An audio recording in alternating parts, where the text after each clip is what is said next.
इसके एक दमदार टॉपिक को हम पढ़ने वाले हैं, जो है आपका बी, बिन और बीइंग।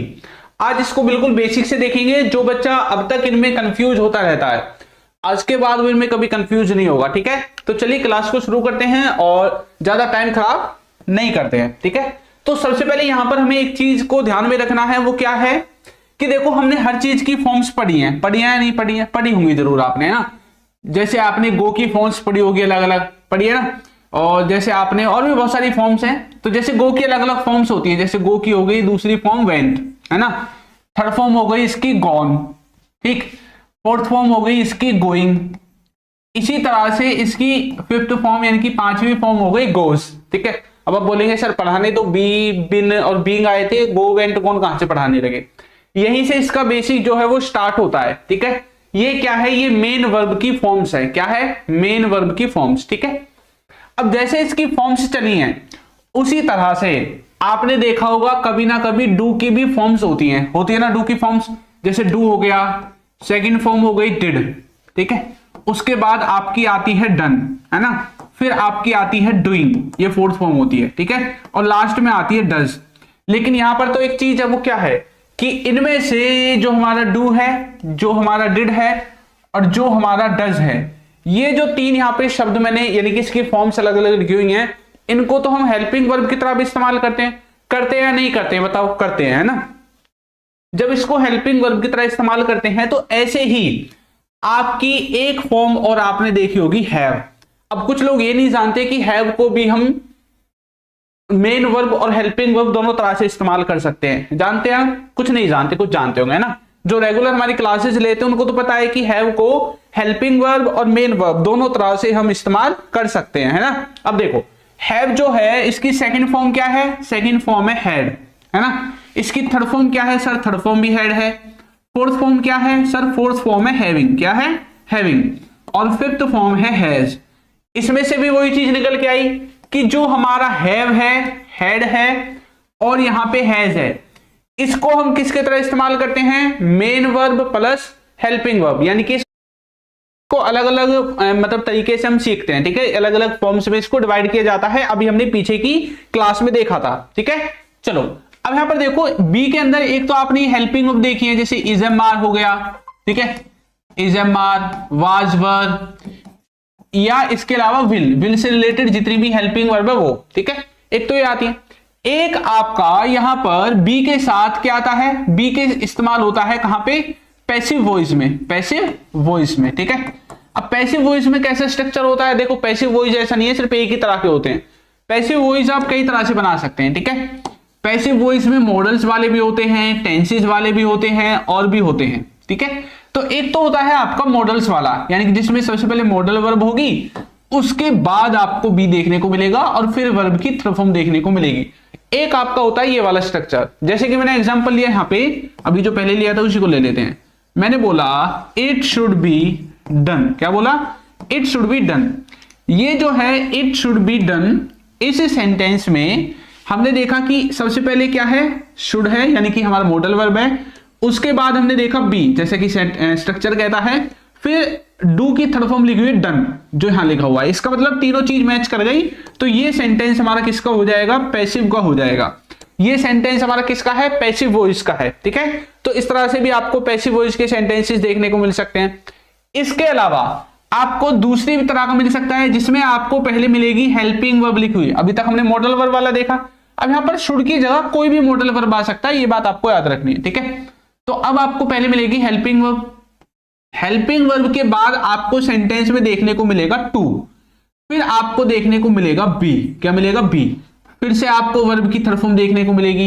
ये जो स्ट्रक्चर है, ये जो फॉर्मूला लिखा हुआ है, ये भी पैसिव वॉइस का ही है। देखो अभी हमने एग्जांपल लिया था ना पहले, जैसे कि मैंने बोला it has to be, it has to be बोल देते हैं, सेंड की थर्ड फॉर्म वही ले लेते हैं। ठीक है, send, it has to be sent. यहां पे पहले लिखी हुई है कोई हेल्पिंग वर्ब, जैसे कि लिखा हुआ है। फिर लिखा हुआ है टू, तो टू भी आया है। फिर लिखा हुआ है बी, तो बी भी है। और फिर सेंड की थर्ड फॉर्म सेंट, ये किसकी थर्ड फॉर्म है? सेंड की, ये सेंड की थर्ड फॉर्म है। ठीक है, उसकी थर्ड फॉर्म लिखी हुई है। तो ये जो फॉर्मूला है यहां पे अप्लाई हो गया। अब ये सेंटेंस भी आपका किस में हो गया, पैसिव वॉइस में हो गया। किस में हो गया, पैसिव वॉइस में हो गया। ठीक है, तो इस तरह से जो बी है वो सेंटेंस को पैसिव में लेकर जाने का भी काम करता है। किसका काम करता है, सेंटेंस को पैसिव वॉइस में लेकर जाने का काम करता है। ठीक है, चलो आगे देखिए इसके अलावा ये जो बी है इसकी कुछ और फॉर्म्स भी देखने को मिलती हैं, जिसमें आपको देखने को मिलता है बीइंग, BEING। कौन सा मिलता है, बीइंग। ठीक है, फिर आपको देखने को मिलता है क्या, फिर आपको देखने को मिलता है बिन, BEEN बिन। क्या देखने को मिलता है, BEEN बिन। ठीक है, ये भी आपको देखने को मिलता है। देखो जैसे गो में ING लगती थी तो वो गोइंग बन जाता था, ऐसे ही बी में ING हमने लगाई है तो ये बीइंग बन गया है। ठीक है, जैसे गो की थर्ड फॉर्म आपकी होती थी गॉन, गो की थर्ड फॉर्म कौन ही तो होती है, ऐसे ही यहां पे ये बी की फॉर्म्स बन के आ गई बिन। क्या बन के आ गई, बिन। ठीक है, तो यही चीजें हैं, यहीं से इसका बेसिक स्टार्ट होता है और यहीं से ये सारी चीजें इंप्लीमेंट होनी स्टार्ट हो जाती है ग्रामर में। ठीक है, अब यहां पे आपको ये स्ट्रक्चर समझ में आया कि पैसिव वॉइस में कैसे ये काम कर रहा है सब कुछ। अब आपको मैं बीइंग का स्ट्रक्चर समझाता हूं, ये बीइंग कैसे काम करता है। बी के बारे में आपको थोड़ा अंदाजा लगा होगा, आगे जब प्रैक्टिस करेंगे तो आपको इनके बारे में थोड़ा डिटेल में बताऊंगा। ठीक है, देखो किसी भी चीज को रटने से पहले आपको उसका कॉन्सेप्ट आना चाहिए। मैं चाहता तो जैसे पहले मैंने बताया था आपको, तो वहां पे मैं सिर्फ आपको ये बता देता अगर बीइंग देखने को मिलता है इसका मीनिंग मिलेगा कर रहा है ना, ऐसे हिंदी में बता देता और आपको ये चीज क्लियर ही नहीं होती तो इसका कोई फायदा नहीं है। ठीक है, और मैंने सोचा इस बार आपको थोड़ा डिटेल में बताया जाए क्योंकि पहले मैंने आपको ये चीजें करा रखी हैं। अगर आपने पहले की वीडियोस नहीं देखी हैं तो आप यूट्यूब पे कोई भी वीडियो जब सर्च करते हैं तो वहां पे लास्ट में हमारे चैनल का नाम लिख सकते हैं। जैसे आप टेंस सर्च कर दें, ठीक है, तो टेंस बाय चिंटू सर या tense by English with Chintu ऐसे आप सर्च कर सकते हैं, आपको वीडियोस मिल जाएंगे। ठीक है, चलो अब देखो, अब यहाँ पे जो बीइंग है, बीइंग इसका कॉन्सेप्ट समझते हैं। बी का कॉन्सेप्ट हमारे समझ में आया, बी को कैसे कैसे इस्तेमाल करें। अब थोड़ा सा किसके बारे में देखते हैं, थोड़ा सा देखते हैं बीइंग के बारे में। ठीक है, इसको यहां से मैं रफ कर देता हूं। स्कूल में बोलते हैं ना ऐसे, भाई इसको मिटा दो, रफ कर दो, है ना। देखो याद दिला दी मैंने स्कूल की। ठीक है, अब ये जो बीइंग है इसको कैसे इस्तेमाल करना है, देखो पहले ये देखो ये ING लगी हुई है पीछे। क्या इंग्लिश में कुछ ऐसी चीजें हैं, कुछ ऐसी जगह है जहां पे हम ING लगा सकते हैं। आप बोलेंगे सर हाँ है तो सही, किस किस के साथ, सर इजम मार के साथ ING लगाते थे हम। किसके साथ, इजम मार के साथ। कौन से टेंस में, प्रेजेंट इन कॉन्टिन्यूअस में। सर हम वाज वर्ब के साथ ING लगाते थे, किसके, वाज वर्ब के। बस, तो इजम मार और वाज वर्ब के बाद आपको बीइंग जो है देखने को मिलेगा। इजम मार और वाज वर्ब के बाद बीइंग आपको देखने को मिलेगा। ठीक है, ज्यादातर केसेस में is being, am being, are being ऐसे करके। और जब भी इनके बाद बीइंग आएगा तो समझ जाओ सेंटेंस किस में चला गया है, सेंटेंस आपका चला गया है पैसिव वॉइस में। किस में चला गया है, पैसिव वॉइस में चला गया है। ठीक है, तो यहां पे अब आपको इनके बाद क्या देखने को मिलेगी, वर्ब की थर्ड फॉर्म देखने को मिलेगी। क्या देखने को मिलेगी, थर्ड फॉर्म। जैसे मैंने बोला राहुल इज बीइंग टॉट। ठीक है, आप बोलोगे सर ये क्या लिख दिया, ये टीच की थर्ड फॉर्म है। टीच का मतलब होता है पढ़ाना, पढ़ाना ही होता है ना, टीच करना, जैसा टीच कर रहे हैं अभी, है ना। तो टीच का मतलब होता है पढ़ाना, तो पढ़ाने की थर्ड फॉर्म है। ये सेंटेंस में देखो ये चीज फॉलो हुई है कि ना हुई। सबसे पहले इजम मार में से कोई भी एक आ गया, वाज वर्ब में से, फिर आपको बीइंग देखने को मिलेगा, फिर वर्ब की थर्ड फॉर्म। तो ये सेंटेंस भी पैसिव वॉइस का है। तो ये सेंटेंस जो है इसका मीनिंग क्या होगा, मीनिंग वही होता है जो आप पैसिव वॉइस में पढ़ते हैं। ये पैसिव वॉइस ही है। कौन सा पैसिव वॉइस बताओ, ये सर पैसिव वॉइस है प्रेजेंट के कॉन्टिन्यूअस का। प्रेजेंट कॉन्टिन्यूअस के पैसिव वॉइस में मीनिंग क्या होता है कि कोई काम किया जा रहा है।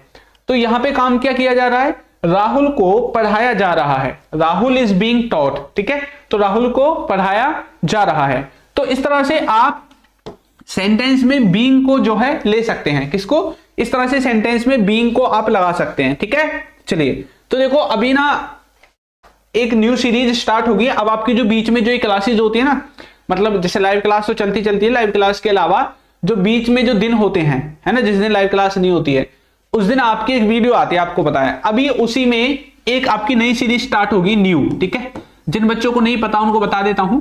और ये न्यू जो सीरीज होगी ये 15 मिनट की होगी, 15 मिनट की। पहले मैं सोच रहा था कि इसको 10 मिनट की रखा जाए, लेकिन 10 मिनट तो बहुत कम हो जाते हैं ना, तो 15 मिनट की सीरीज होगी। 15 मिनट में ही आपका जो कॉन्सेप्ट है, ठीक है, उसको मैं समझाऊंगा। डेली ये कॉन्सेप्ट 15 मिनट में, ठीक है। यानी कि कुछ बच्चे ऐसे होते हैं सर हमें ना जैसे 40-45 मिनट की वीडियो हो जाती है कि सर हम इतनी लंबी वीडियो नहीं देख सकते, है ना, हमें आप छोटी छोटी क्लिप में जो है टॉपिक्स को समझा के जो है यूट्यूब पे आप अपलोड कर सकते हैं, ठीक। तो आपका नया जो सीरीज है वो स्टार्ट होगा 15 मिनट कॉन्सेप्ट के नाम से, ठीक है। 15 मिनट में ही रोजाना आपको एक टॉपिक की वीडियो मिलेगी यूट्यूब पे ही, और वीडियो का टाइम होगा, वीडियो आएगी शाम को 7 बजे, कितने बजे, 7 बजे, ठीक है। और ये उस दिन अपलोड होगी जिस दिन लाइव क्लास नहीं होती है। अब जैसे लाइव क्लास आपकी होती है मंडे को, है ना, फिर होती है वेडनेसडे को, फिर होती है फ्राइडे को। अब ये जो बीच का दिन है ये ट्यूसडे वाला हो गया, है ना, और ये बीच में कौन सा थर्सडे हो गया, तो ये जो दिन है बीच वाले और एक आगे हो जाएगा सैटरडे, तो ये जो 3 दिन है इनमें 15 मिनट की जो वीडियो है वो आपको देखने को मिलेगी, ठीक है। और कल से ही ये चीजें स्टार्ट हो जाएंगी। ओके भाई, चलो तो यहीं पे आते हैं दोबारा टॉपिक पे, ठीक है। तो इस तरह से आप इजएमआर के साथ और वाजवर के साथ बीइंग का इस्तेमाल कर सकते हैं। बीइंग का इस्तेमाल एक केस में और होता है, आपने देखा होगा, जैसे कि आपने कहीं पे लिखा हुआ देखा होगा, बीइंग अ टीचर, ठीक है, इट्स माई, जैसे बोल सकते हैं, कुछ भी बोल लो, रिस्पॉन्सिबिलिटी बोल लो या हॉबी बोल लो, ठीक है, कुछ भी बोल लो, ठीक है, रिस्पॉन्सिबिलिटी लिख देते हैं, ठीक। और जैसे हम बोलते हैं being parents it's your work. तो यहां पे आपने सेंटेंसेस में देखा, पहले आपको बीइंग देखने को मिलता है बहुत सेंटेंसेस में। जब भी ये बीइंग देखने को मिलेगा इसका मतलब होता है होने के नाते, इसका मतलब क्या होता है, होने के नाते।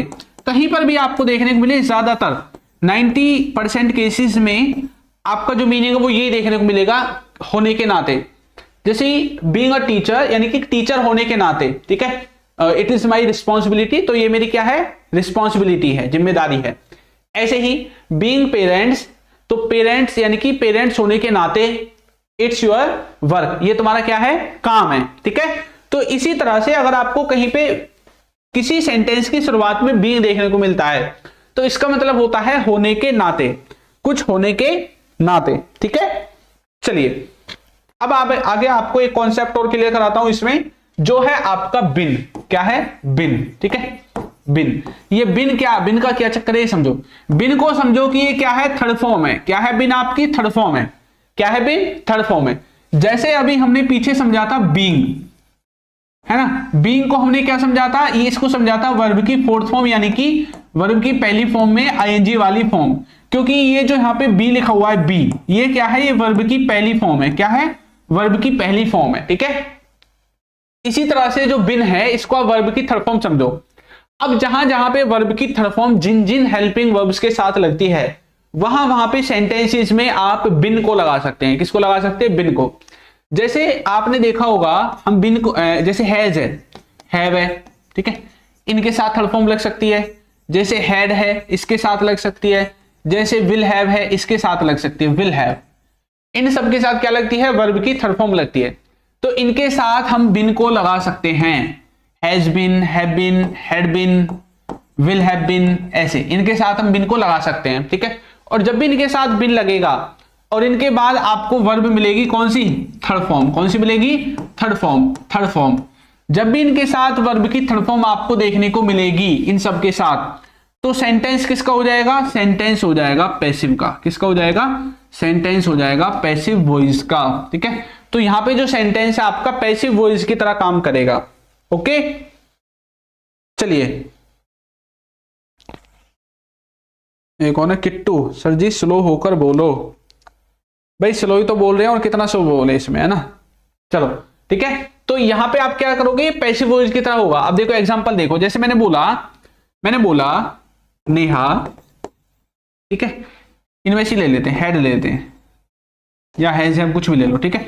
Neha has been, Neha has been, ठीक है, हेल्प।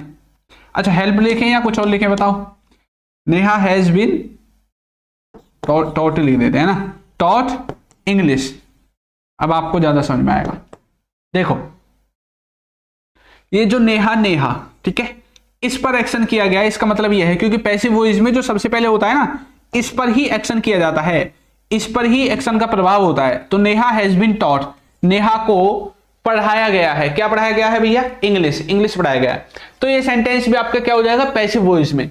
तो ओवरऑल जो चीजें हैं वो निकल के क्या सामने आई हैं? वो ये आई हैं कि आपका जो बी है और जो बीइंग है और जो बिन है, इन तीनों को हम ज्यादातर पैसिव वॉइस में इस्तेमाल करते हैं। और जब पैसिव वॉइस में इनको इस्तेमाल करते हैं तो ये आपका कॉन्टिन्यूअस टेंस में जो पैसिव वॉइस होता है वहां पे लगता है। नहीं, क्या लिख दिया मैंने? ये नहीं लगता कॉन्टिन्यूअस में, ये लगता है नीचे वाला। ठीक है, मैंने सोचा बीइंग लिखा हुआ, तो ये आपका लगता है कॉन्टिन्यूअस में। ठीक है, तो ये कॉन्टिन्यूअस में लगता है। और ये जो बी है ये किसके पैसिव वॉइस में इस्तेमाल होता है? मॉडल्स के। और जहां पे टू आता है इनका पैसिव वॉइस बनाने के लिए इस्तेमाल होता है। और ये जो है ये परफेक्ट टेंस के पैसिव वॉइस को बनाने के लिए इस्तेमाल होता है। ठीक है, किसके? परफेक्ट टेंस के। ये जब भी लगेगा तो ये मॉडल्स के साथ लगेगा या टू बी के साथ लगेगा। अब देखो इनका मीनिंग कैसे निकलता है, जो इनका एक्चुअल मीनिंग है। जैसे मान लो आप मॉडल के साथ इस्तेमाल कर रहे हैं बी को, जैसे अभी हमने शुड के साथ किया था, मान लो अब हम कर रहे हैं मे के साथ। तो मे का जो खुद का मीनिंग होगा ना, वही मीनिंग पैसिव वॉइस में रहेगा। बस फर्क ये आ जाएगा कि यहां पे हम सब्जेक्ट पर फोकस ना करके ऑब्जेक्ट पर फोकस करते हैं। किस पे? ऑब्जेक्ट पर फोकस करते हैं। ठीक है, सब्जेक्ट पर फोकस ना करके किस पे फोकस करते हैं? ऑब्जेक्ट पर फोकस करते हैं। ठीक है, चलो जैसे मैंने बोला इट मे बी, ठीक है, इट मे बी सेंट। अब यहां पे देखो हमने जब भी देखा मॉडल वर्ब है, वर्ब बी है, वर्ब की थर्ड फॉर्म है, मतलब ये हमारा ऑब्जेक्ट है। सेंटेंस किसका है? पैसिव वॉइस का है। आपको ऐसे सेंटेंस को देख के पहचानना है। ठीक है, और देखो इसके लिए ना आपको ये जो बी, बीन और बीइंग है, इनको सीखने के लिए आपको पहले थोड़ा बहुत ग्रामर के बारे में पता होना चाहिए, है ना, कि भाई जैसे हेल्पिंग वर्ब हम इस्तेमाल करते हैं तो वहां पर जो हेल्पिंग वर्ब है उसका रियल में मीनिंग क्या है। ठीक है, उसी के हिसाब से आप इसको आगे जो है इस्तेमाल करोगे, इनका जो मीनिंग है उसको निकालोगे। अब जैसे कॉन्टिन्यूअस टेंस में मैंने बोला राहुल वाज बीइंग, ठीक है, राहुल वाज बीइंग, अब लिख देते हैं आस्क। ठीक है, थर्ड फॉर्म लिख देते हैं आस्क की। इसका मतलब क्या है? इसका मतलब मैंने देखा वाज में लिखा हुआ है, बीइंग लिखा हुआ है और वर्ब की थर्ड फॉर्म लिखी हुई है, मतलब कॉन्टिन्यूअस टेंस है, उसका पैसिव है। तो इसका मतलब राहुल हमारा ऑब्जेक्ट है, तो राहुल पर कोई काम किया जा रहा था। अब देखो वाज वर्ब का मीनिंग क्या होता है कि कोई व्यक्ति कुछ कर रहा था पास्ट में, जैसे आई वाज गोइंग, मैं जा रहा था, है ना। सी वाज लर्निंग इंग्लिश, वो अंग्रेजी सीख रही थी। तो ऐसे ही वाज वर्ब का मीनिंग यहां पे निकलेगा, जो मीनिंग सेम होता है टेंस में वही रहेगा, बस फोकस किस पे चला जाएगा? ऑब्जेक्ट पे। तो राहुल वाज बीइंग आस्क्ड, इसका मतलब ये नहीं कि राहुल पूछ रहा था, नहीं, इस पर पूछने का काम किया जा रहा था, राहुल को पूछा जा रहा था। अब पूछेगा कौन? सब्जेक्ट यहां पे है नहीं, तो सब्जेक्ट लिखना चाहें तो लिख सकते हैं बाई मी। तो राहुल को मेरे द्वारा पूछा जा रहा था। ठीक है, तो इस तरह से आप यहां पे अपना जो मीनिंग है उसको निकालोगे। ठीक है भाई विप्लव, ठीक है, आगे सभी को यहां पे समझ में। चलिए, तो आप जो बीइंग है उसको कॉन्टिन्यूअस टेंस में इस तरह से आप इस्तेमाल कर सकते हैं। ठीक है, इसी तरह से आपका एक होता है बिन। क्या होता है? बिन। बिन को परफेक्ट टेंस में इस्तेमाल करते हैं। अब परफेक्ट कोई सा भी टेंस हो, चाहे प्रेजेंट का हो, पास्ट का हो, फ्यूचर का हो, सबके परफेक्ट के सेंटेंसेस को बनाने के लिए पैसिव वॉइस में आप बिन का इस्तेमाल करेंगे। ठीक है, मैंने बोला जैसे कि नेहा, ठीक है, नेहा हैड बीन आस्क्ड। ठीक है, ये लिख दिया मैंने। तो इसका मतलब मैंने देखा हैज हैव हेड लगा हुआ है, बिन लगा हुआ है और आस्क की थर्ड फॉर्म लगी हुई है, यानी कि पूरा स्ट्रक्चर फॉलो हो रहा है पैसिव वॉइस वाला। इसका मतलब ये जो नेहा, ये आगे सब्जेक्ट नहीं है, ये क्या है? ये ऑब्जेक्ट है हमारी। क्या है? ऑब्जेक्ट। तो इस नेहा पर कोई काम किया जा गया होगा पास्ट में, है ना, कोई काम किया गया होगा इस नेहा पे, उसके बारे में सेंटेंस में बताया गया। अब हेड का जो मीनिंग जानते हैं, जो टेंसेस में हेड का मीनिंग था वो यहां पे रहेगा, बस उसको चेंज ऐसे करना है कि नेहा पर असर पड़े उस काम का। Neha had been asked, ask का मतलब होता है पूछना, आस्क का मतलब होता है पूछना। तो इसका मतलब यहां पे ये है कि इस नेहा को पूछा गया होगा, इस नेहा को पूछा होगा किसी ने कुछ, तो नेहा हैड बीन आस्क्ड मतलब नेहा को पूछा गया था। इसका मीनिंग क्या है? नेहा को पूछा गया था। ठीक है, तो इस तरह से आप इसको समझोगे। ठीक है भाई, और पता नहीं क्या बच्चों के कमेंट में क्या लड़ाई झगड़े चलते रहते हैं भी तुम्हारे हैं। 40 मिनट भी ढंग से पढ़ा नहीं जाता तुमसे, पढ़ने आते हो, छेड़ने आते हो? चलो, जो बच्चा उधम करेगा कमेंट में भाई वो ब्लॉक होगा ही होगा, ठीक है, ये बात याद रख लेना आप। अब चाहे वो कोई भी है, क्लास में ऐसे ही करते हो क्या आप? स्कूल में भी हैं? स्कूल में भी ऐसे उधम करते हो क्या टीचर के सामने? वहां पे तो ऑन द स्पॉट ठुकाई होती होगी आपकी, है ना? चलो आगे बढ़े। तो अच्छा देखो, जो बच्चे कोर्स वगैरह ज्वाइन करना चाहते हैं तो कर सकते हैं। अल्फा स्पोकन इंग्लिश ऐप है, ठीक है, प्ले स्टोर पे आपको मिल जाएगी, वहां पे आप जो है कोर्सेज वगैरह ले सकते हैं अगर आपको ज्वाइन करना है तो। चलो मैं कुछ सेंटेंसेस लिखता हूं, आप उनकी हिंदी बताना कि हिंदी इनकी क्या निकल सकती है, ठीक है। मैंने लिखा है रीना, ठीक है, रीना वुड बी, ठीक है, sent to school. Reena would be sent to school, Hindi बतानी है आपको, हिंदी क्या निकलेगी, ठीक है। चलो आगे मैं लिखूंगा आई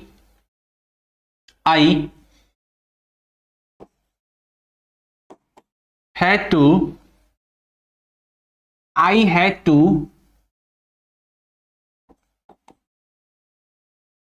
taught by my father, ठीक है।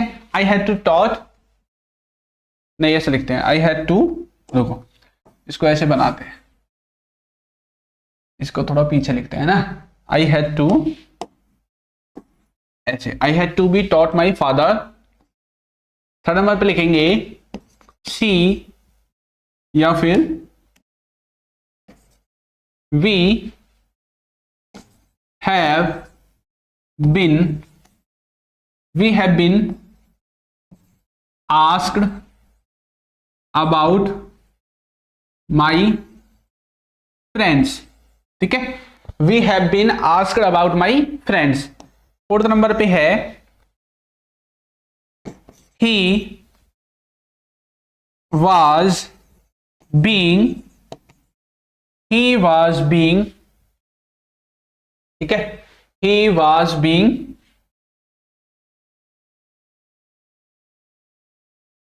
नहीं हेल्पर नहीं लिखते हैं, कुछ और लिखते हैं, he was being, क्या लिखे बताओ ये वर्ब, he was being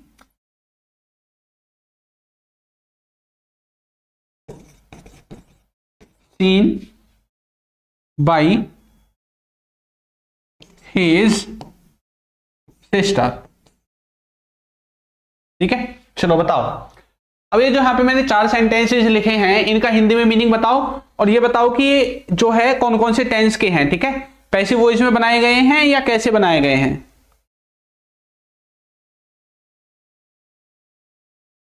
ठीक है, बताओ भाई।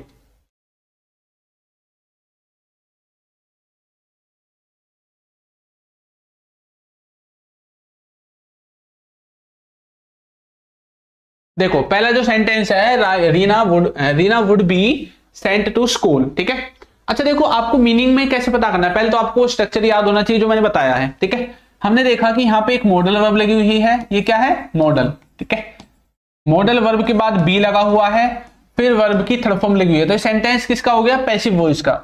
ये जो स्ट्रक्चर है ये किसका है, ये पैसिव वॉइस का फॉर्मूला है, ठीक है, ये पैसिव वॉइस में हमें देखने को मिलता है। अब यहां पर ये जो स्ट्रक्चर पैसिव वॉइस का है, Reena would be sent to school, तो सेंट का मतलब होता है भेजना, क्या मतलब होता है इसका, भेजना, ठीक है, इसका मतलब होता है भेजना। कहां पे भेजा गया है, स्कूल में, ठीक है, तो स्कूल की बात हो रही है, तो पैसिव वॉइस है, इसका मतलब ये जो आगे लिखा हुआ है ये क्या है, ऑब्जेक्ट, यानी कि इस पर कोई काम किया गया होगा, ये जो काम है भेजने का ये इसी पे किया गया है, इसको भेजा कहां गया है, स्कूल। अब मीनिंग हमें कैसे लेके जाना है, भेजा जा रहा है, भेजा गया था, भेजा गया है, भेजा जाएगा। अब ये जो पीछे की चीजें हैं ये कैसे पता चलेंगी, ये पता चलेंगी कि भैया हमारा जो हेल्पिंग वर्ब या मॉडल वर्ब है वो किस तरह का है। तो Reena would be sent to school, इसका मतलब है हम इसको प्रेजेंट में बोल सकते हैं कि रीना को स्कूल भेजा गया होगा। प्रेजेंट की बात करें, आपको ऐसा लगता है, आप एक पॉसिबिलिटी को शो कर रहे हैं, अंदाजा लगा रहे हैं, ठीक है। Reena would be sent to school, Reena को कहां भेजा गया होगा, स्कूल भेजा गया होगा, ऐसा देखने को मिलता है। I had to be taught by my father, I had to be taught by my father, ठीक है। तो यहां पे हमने देखा कि हैड टू लिखा हुआ है, ये हमारी क्या है, हेल्पिंग वर्ब है, ठीक है। बी लगा हुआ है, बी, ठीक है। उसके बाद टीच की थर्ड फॉर्म लिखी है, तो ये सेंटेंस किसका हो गया, पैसिव वॉइस का हो गया, क्योंकि ये फॉर्मूला किसका है, पैसिव वॉइस का। हेल्पिंग वर्ब के बाद आपको बी और वर्ब की थर्ड फॉर्म देखने को मिल रही है, ये टू बी होना चाहिए, ये बात आपको याद रखनी है, ठीक है। हेल्पिंग वर्ब के साथ टू है और उसके बाद बी है, फिर वर्ब की थर्ड फॉर्म है। इसका मतलब ये जो आगे आई लिखा हुआ है, ये सब्जेक्ट नहीं है, ये क्या है, ये ऑब्जेक्ट है। इस आई पर ही कोई काम किया गया होगा, और वो काम क्या है, जो सेंटेंस में वर्ब है। वर्ब क्या है, टीच की थर्ड फॉर्म टॉट। तो ये पढ़ाने का जो काम है, ये इस आई पर किया गया है। अब पढ़ाया किसने है, बाई के बाद जो लिखा होता है, ठीक है, ये होता है पढ़ाने वाला है, इसको बोलते हैं सब्जेक्ट।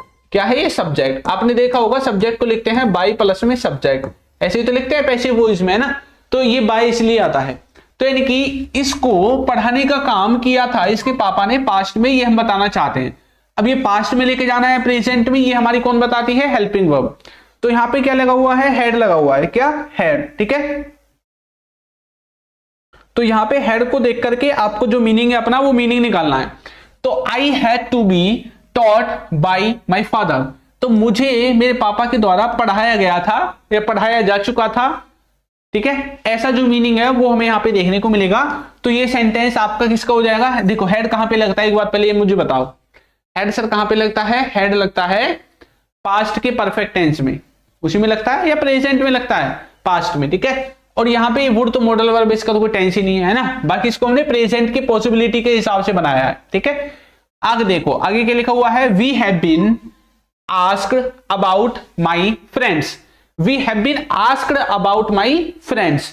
अब ये जो सेंटेंस है हमने देखा, इसमें क्या है, हेल्पिंग वर्ब लगी हुई है, उसके बाद क्या लगा हुआ है, बिन लगा हुआ है, बिन, उसके बाद वर्ब की थर्ड फॉर्म। मतलब पूरा जो क्राइटेरिया है वो पूरा हो गया, यहां तक ये जो स्ट्रक्चर है फॉलो हो गया, मतलब सेंटेंस ये भी पैसिव वॉइस में है। इसका मतलब कि ये जो आगे लगा हुआ है, अब ये सब्जेक्ट नहीं है, अब ये बन गया ऑब्जेक्ट। जब पैसिव वॉइस का स्ट्रक्चर यहाँ पे फॉलो हो गया, हेल्पिंग वर्ब के बाद बिन है और वर्ब की थर्ड फॉर्म है, तो ये जो है आपका आगे सब्जेक्ट नहीं है, अब क्या है, ये ऑब्जेक्ट है।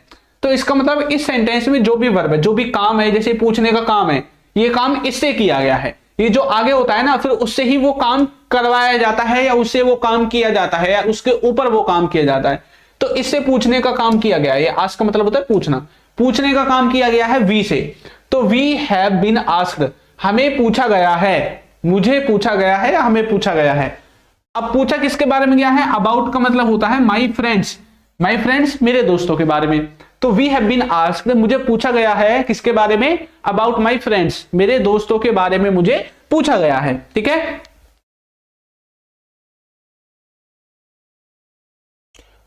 आ गया भी समझ में, चलो।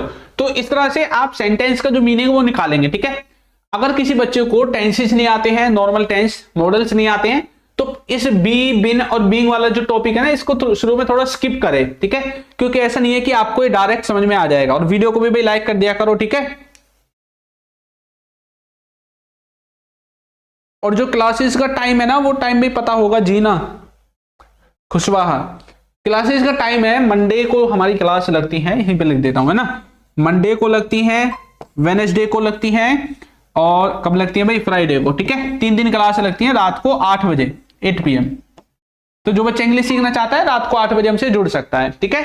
चलिए, अब यहां पे एक और रह गया हमारा सेंटेंस, वो ये रहा, लिखा हुआ है, क्या लिखा हुआ है, देखो यहां पे लिखा हुआ है, he was being seen by his sister. Sir ये क्या लिख दिया है ना, समझ में नहीं आ रहा, कुछ हिंदी तो बनी नहीं रही, अब बनेगी। देखो सबसे पहले हमारी हेल्पिंग वर्ब लिखी हुई है, ठीक है। फिर लिखा हुआ है बीइंग, क्या लिखा हुआ है, बीइंग। फिर लिखा हुआ है सी की थर्ड फॉर्म, ये क्या है, थर्ड फॉर्म। तो ये स्ट्रक्चर किसका होता है, हेल्पिंग वर्ब के बाद बीइंग लिखा हुआ है, वर्ब की थर्ड फॉर्म। और हेल्पिंग वर्ब भी कौन सी है, is am are was were वाली, उसके बाद बीइंग यानी कि आईएनजी वाली चीज लिखी हुई है, और फिर वर्ब की थर्ड फॉर्म। ये सेंटेंस का स्ट्रक्चर भी किसका हो गया, पैसिव का। पैसिव का है तो आगे क्या हो जाएगा, ऑब्जेक्ट, यानी कि इसी पर काम किया गया है। तो इस पर ये देखने का काम किया गया है। सी का, सा का मतलब होता है, सी या सा जो भी है, इसका देखना मतलब होता है, इसकी थर्ड फॉर्म है सीन, ठीक है। तो इसको देखा गया, ही वाज बीइंग सीन, इसको देखा जा रहा था पास्ट में, बाय हिज सिस्टर, इसकी सिस्टर के द्वारा, ठीक है। ऐसे इसका जो मीनिंग है वो आपका बनेगा, इस तरह से निकलेगा भाई मीनिंग आपका। आ गया सभी को समझ में।